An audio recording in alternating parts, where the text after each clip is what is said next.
16 de octubre de 1941. Moscú. Una lluvia fría caía sobre la plaza Mayakovsky, mientras Nikolai Bulganin, futuro premier soviético, pero entonces solo un administrador de nivel medio, observaba a gente destrozando las ventanas de una tienda de alimentos. No estaban muriendo de hambre, estaban en pánico. El ejército alemán estaba a menos de 60 millas de distancia, y todos en Moscú sabían que el gobierno estaba evacuando. Trenes llenos de oficiales, documentos y reservas de oro ya se movían hacia el este, hacia Kuibyshev. El equipo de fábricas estaba siendo desmantelado y enviado a los Urales. El mausoleo de Lenin había sido vaciado, el cuerpo embalsamado enviado para custodia. Y en el caos de esa realización, Moscú se estaba desgarrando a sí misma. Bulganin observó a una mujer en un abrigo de lana lanzar un ladrillo a través de una ventana de panadería. Otros se apresuraron detrás de ella. Un oficial de policía estaba a 30 pies de distancia, observando, sin hacer nada. Porque ¿cuál era el punto? Los alemanes venían. Todos lo decían. La radio había quedado en silencio por instrucciones desde arriba. Y en ese silencio, el rumor se convirtió en verdad. Los nazis estarían aquí en días, quizás horas. Cada hombre por sí mismo. Pero había un hombre que no se había ido. Stalin. Se queda Joseph Stalin. Estaba sentado en su oficina en el Kremlin, a 2 millas de donde Bulganin estaba, observando su ciudad disolverse.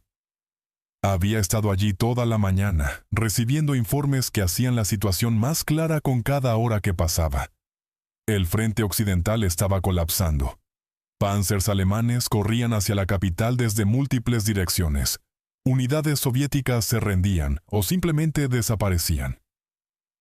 El comandante del frente occidental, Iván Konev, ni siquiera podía decir con certeza dónde estaban posicionadas sus propias fuerzas. Stalin había pasado los últimos 4 meses observando sus suposiciones sobre la guerra, sobre su ejército, sobre su propio juicio probarse catastróficamente equivocadas. ¿Cómo comenzó? Había comenzado el 22 de junio cuando 3 millones de soldados alemanes se estrellaron a través de la frontera soviética en la invasión más grande en la historia humana. Stalin se había convencido de que no sucedería. Había firmado un pacto de no agresión con Hitler 2 años antes, comprado tiempo, preparado, o eso pensaba. Había purgado a su militar de potenciales traidores a finales de los 1930, ejecutando 3 de 5 mariscales, 13 de 15 comandantes de ejército, 57 de 85 comandantes de cuerpo. Había eliminado a los débiles, los desleales, los poco confiables. También había eliminado la mayoría de su liderazgo militar experimentado. El resultado se volvió claro en las primeras semanas de Barbarroja. Unidades soviéticas se rindieron en números asombrosos, no porque fueran cobardes, sino porque sus comandantes eran oficiales junior aterrorizados promovidos más allá de su competencia, operando bajo un sistema donde la iniciativa era castigada y la desviación de órdenes significaba ejecución.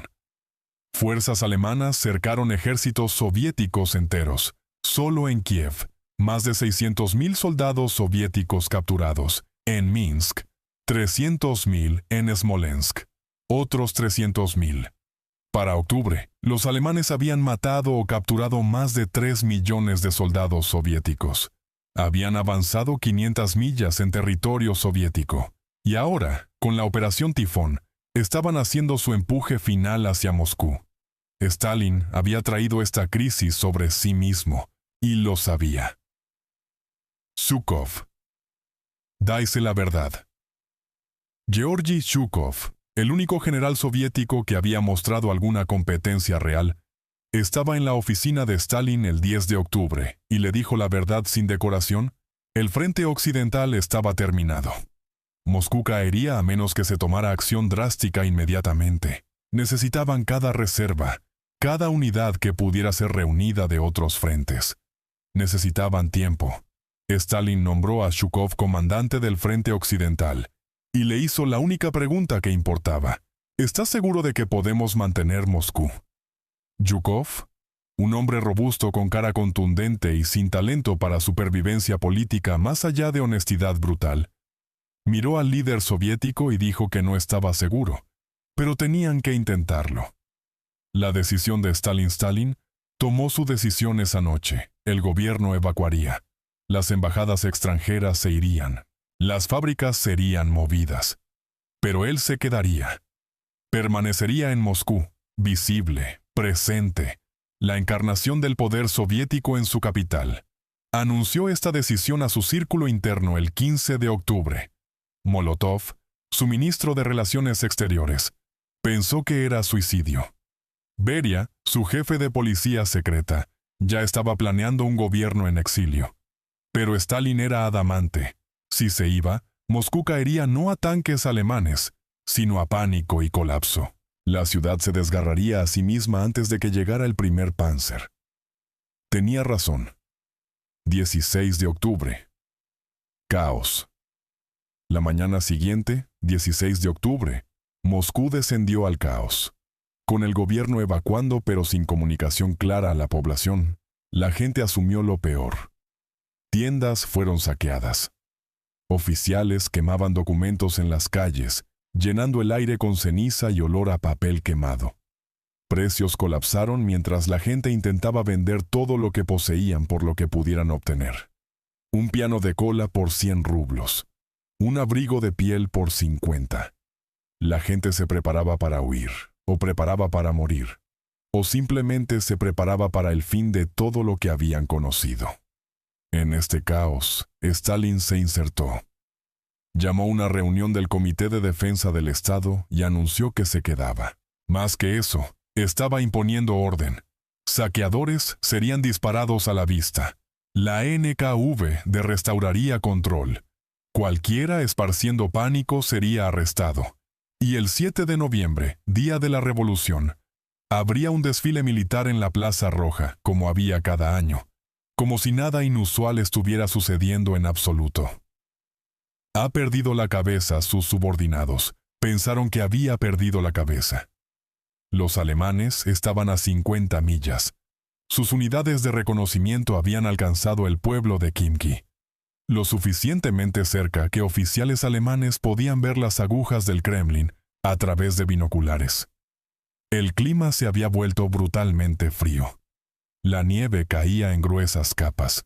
El lodo que había retrasado el avance alemán en octubre se estaba congelando en surcos duros como hierro que destrozaban suspensiones de vehículos. Pero los alemanes todavía venían, todavía empujando, todavía creyendo que un esfuerzo final más abriría la capital soviética. Y Stalin quería celebrar un desfile. La batalla por la voluntad, pero entendía algo que sus subordinados no. La batalla por Moscú no sería ganada solo por tanques, sería ganada por voluntad. El sistema soviético era mantenido unido por la apariencia de fuerza, por la proyección de victoria inevitable, por el carisma del líder que encarnaba el Estado. Si Stalin huía, ese sistema colapsaría. Si se quedaba y mostraba confianza, incluso confianza falsa, el sistema podría aguantar lo suficiente para que la defensa desesperada de Zhukov funcionara. El desfile sería esa proyección de confianza hecha física. 7 de noviembre de 1941. El desfile 7 de noviembre de 1941. Plaza Roja. La nieve caía constantemente mientras soldados marchaban pasando el mausoleo de Lenin en formación.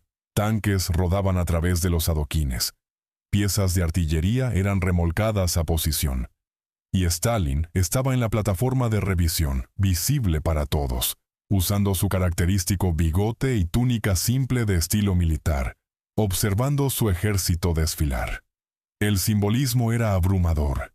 Mientras fuerzas alemanas se sentaban a menos de 30 millas, mientras el sonido de artillería podía escucharse en la distancia en noches tranquilas, Stalin conducía negocios como siempre. El desfile del día de la revolución sucedería porque el Estado soviético era eterno, inquebrantable, destinado a triunfar. El discurso fue el discurso lo que importó. Stalin no era un orador natural, Hablaba con un grueso acento georgiano que nunca perdió. Su voz era áspera, su entrega medida y lenta.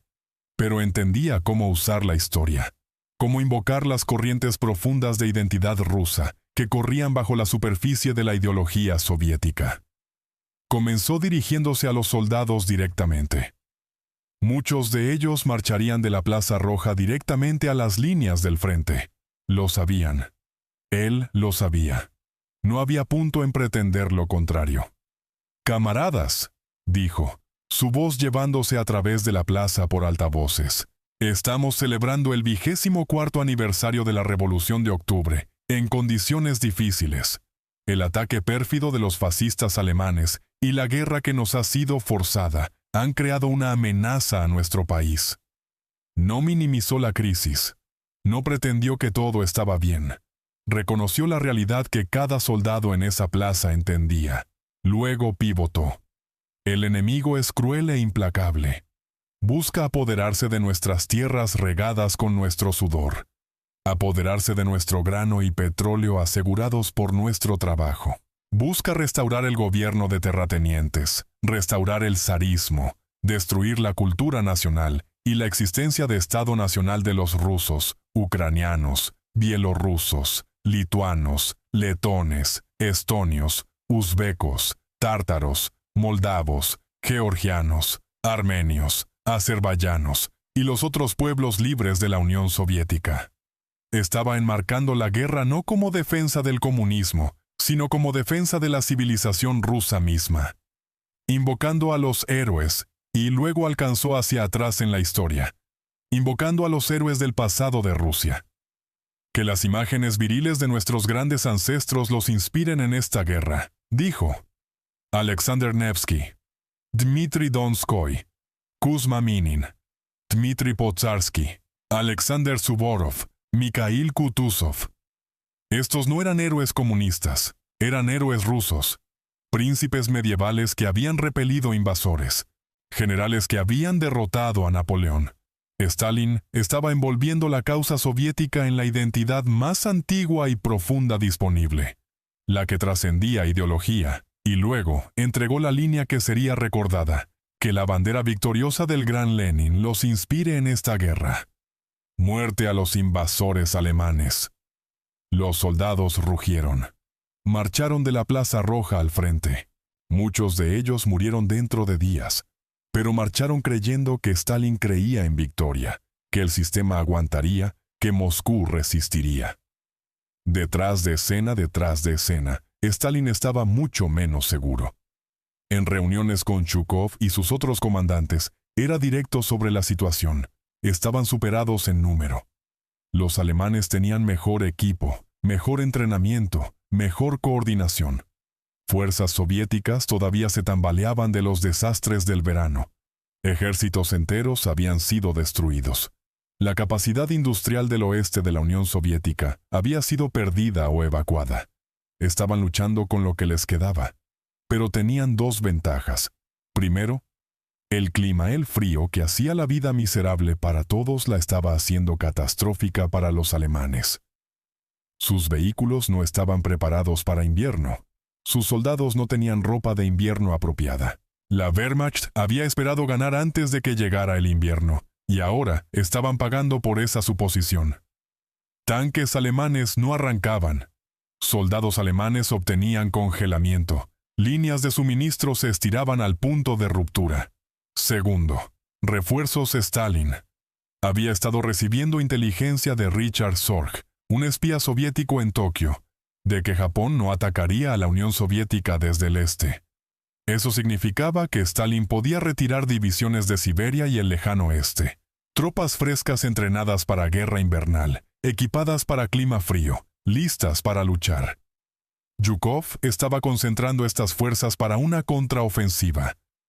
Pero primero, Moscú tenía que sobrevivir el empuje final alemán. Noviembre. La batalla moliente a lo largo de noviembre. La batalla rugió en los bosques y campos alrededor de Moscú. Fuerzas alemanas empujaron más cerca. Fuerzas soviéticas sostuvieron, rompieron, reformaron, sostuvieron de nuevo. Era una lucha moliente y brutal, en condiciones que hacían el combate casi insoportable. Temperaturas cayeron a 20 bajo cero, luego 30, luego 40. Soldados en ambos lados morían de exposición tanto como de fuego enemigo. Los alemanes alcanzaron Khimki, un suburbio norte de Moscú, el 28 de noviembre. Estaban lo suficientemente cerca que sus oficiales podían ver las cúpulas doradas del Kremlin. Algunos relatos afirmaban que unidades de reconocimiento alemanas llegaron dentro de 12 millas del centro de la ciudad. Estaban exhaustos, congelándose, con suministros insuficientes, pero estaban allí. Un empuje más podría lograrlo. La crisis final. Stalin recibió los informes en su oficina. Los alemanes estaban a las puertas. Las defensas exteriores de la ciudad estaban aguantando, pero apenas. Si los alemanes atravesaban, no había nada entre ellos y el Kremlin, excepto unas pocas unidades de reserva reunidas apresuradamente y la NKVD. Llamó a Chukov y preguntó si la contraofensiva estaba lista. «Todavía no», dijo Chukov. «Otra semana, quizás menos. Las divisiones siberianas todavía se están moviendo a posición. Necesitamos tiempo». Stalin le dijo que no tenía otra semana. Tenía días como máximo. Chukov dijo que lo haría funcionar. 5 de diciembre. La contraofensiva. El 5 de diciembre, con fuerzas alemanas literalmente a la vista de Moscú, la contraofensiva soviética comenzó. Divisiones siberianas frescas, equipadas con ropa de invierno y equipo capaz de invierno, golpearon las fuerzas alemanas exhaustas desde múltiples direcciones. Los alemanes, a quienes se les había dicho que los soviéticos no tenían reservas restantes, que un empuje más los terminaría. De repente se encontraron enfrentando 100.000 tropas frescas. La línea alemana se dobló. Dentro de días se rompió. La Wehrmacht comenzó a retirarse de Moscú, no en retiro ordenado, sino en algo aproximándose a una derrota. Unidades abandonaron equipo que no arrancaba en el frío. Soldados tiraron armas para moverse más rápido. El retiro continuó a través de diciembre y en enero, empujando a los alemanes 60 a 150 millas atrás de Moscú. La capital fue salvada. La apuesta de Stalin. Funcionó. La apuesta de Stalin había funcionado. Al quedarse en Moscú, al proyectar confianza incluso cuando la situación era desesperada, había mantenido el sistema soviético unido lo suficiente para que Chukov organizara una defensa y contraataque. El discurso en el desfile, la invocación de héroes históricos rusos, la presencia visible del líder en la capital. Todo había contribuido a prevenir el colapso que podría haber entregado Moscú a los alemanes sin batalla final. El costo fue asombroso. La batalla de Moscú, de octubre a enero, costó a la Unión Soviética entre 600,000 y más de 1.000.000 de bajas, dependiendo de cómo las cuentes. Los alemanes perdieron entre 250.000 y 400.000. Divisiones soviéticas enteras fueron destruidas. Aldeas alrededor de Moscú fueron reducidas a ceniza y cadáveres congelados. Los bosques donde sucedió la lucha quedaron pareciendo paisajes lunares. Árboles destrozados por artillería, suelo revuelto en lodo congelado. Y Stalin sabía que esto era solo el comienzo. Los alemanes habían sido detenidos en Moscú, pero no habían sido derrotados. Todavía ocupaban vastas extensiones de territorio soviético. Todavía tenían millones de soldados. Se reagruparían, reabastecerían y atacarían de nuevo. La guerra continuaría por años. Las bajas subirían a las decenas de millones. Pero Moscú había resistido, y al mantener Moscú, Stalin había preservado la capacidad de la Unión Soviética de continuar luchando. La realidad complicada en los años después de la guerra. La propaganda soviética construiría la batalla de Moscú en una victoria legendaria, con Stalin retratado como el comandante genio que había orquestado la defensa. La realidad era más complicada. Las purgas de Stalin habían debilitado al Ejército Rojo y contribuido a los desastres de 1941. Su negativa a creer inteligencia sobre la invasión alemana había dejado a la Unión Soviética desprevenida. Su interferencia en operaciones militares a menudo había empeorado situaciones, pero en Moscú, en ese momento de crisis suprema, había tomado la decisión correcta. Se había quedado. Había proyectado confianza. Había mantenido el sistema unido. Y había dado a Zhukov el tiempo y recursos para organizar una defensa que funcionó. El discurso importó. El discurso que dio el 7 de noviembre no fue militarmente significativo. No cambió la disposición de fuerzas o alteró la situación estratégica, pero cambió la situación psicológica. Le dijo al pueblo soviético y al militar soviético que su líder creía en victoria, que el Estado estaba intacto, que la lucha continuaría, en un sistema construido sobre el culto a la personalidad, sobre la proyección de triunfo inevitable, sobre el carisma del líder. Eso importó. Stalin. Entendió el poder. Stalin entendió el poder. Entendió que el poder no era solo sobre tanques y divisiones, era sobre creencia, sobre la percepción de fuerza, sobre la voluntad de millones de personas de seguir luchando incluso cuando la situación parecía sin esperanza. En Moscú, cuando los alemanes alcanzaron las puertas, cuando la ciudad estaba al borde del pánico, cuando sus propios subordinados pensaban que la causa estaba perdida, Stalin dijo lo que siempre decía, lo que definió todo su enfoque al poder. Resistiremos, lucharemos, ganaremos. Y porque lo dijo con convicción, porque se quedó cuando podría haber huido, porque proyectó certeza cuando todo era incierto, suficiente gente le creyó para hacerlo realidad. La primera derrota alemana mayor, la batalla de Moscú, fue la primera derrota alemana mayor de la Segunda Guerra Mundial. Destrozó el mito de invencibilidad de la Wehrmacht. Probó que la Unión Soviética podía ser empujada al borde y todavía contraatacar. Estableció la plantilla para el resto del frente oriental. Guerra brutal y moliente donde los soviéticos intercambiarían espacio y vidas por tiempo, absorbiendo ofensivas alemanas y contraatacando cuando el enemigo estaba exhausto. La guerra continuaría. Stalin cometería muchos más errores en los años por venir. Ordenaría ofensivas desastrosas. Se negaría a permitir retiros cuando el retiro era la única opción sensata. Continuaría gobernando a través del terror, ejecutando generales que fallaban y a veces generales que tenían éxito. La victoria soviética en la Segunda Guerra Mundial vendría a un costo de más de 27 millones de soviéticos muertos, una tasa de bajas que empequeñecía a cada otro participante en la guerra. Pero en Moscú, en noviembre y diciembre de 1941, Stalin hizo lo que necesitaba hacerse. Se quedó en la capital cuando habría sido racional irse. Proyectó confianza cuando la situación era desesperada.